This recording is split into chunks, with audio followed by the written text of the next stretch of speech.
আল্লাহর এক বান্দা ছিল নামাজে সেজদায়। তখন আল্লাহ রাব্বুল আলামিন তাকে ডাক দিয়ে বলে, বান্দা তুই যতই নামাজ পড়, যতই সেজদা কর, তোর জায়গা জাহান্নাম। এই কথা শুনে বান্দাটি বলল, আলহামদুলিল্লাহ। আল্লাহ তখন বলে, এই বান্দা, জাহান্নামের কথা শুনে কেউ আলহামদুলিল্লাহ কয়? বান্দা তখন বলে, আল্লাহ, জাহান্নামের মালিকও তুমি, জান্নাতের মালিকও তুমি।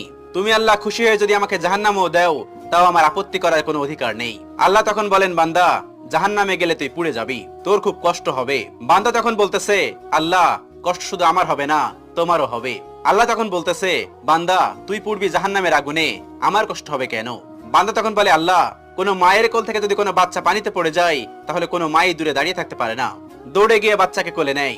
আমার বিশ্বাস, ওই মায়ের সে কোটি কোটি গুণ দয়া তোমার বেশি। আমাকে জাহান্নাম দিলে তুমিও আল্লাহ শান্তি পাবে না। আল্লাহ তখন বলে, বান্দা, এই দলিল তুই কই পাইলি? বান্দা তখন বলে, আল্লাহ, আমাদের জাতির পিতা ইব্রাহিম আলাইহিস সালাম তোমার প্রেম মুখে নিয়ে যখন নমরুদের আগুনে পড়ে গেল, তার আগেই তুমি বলে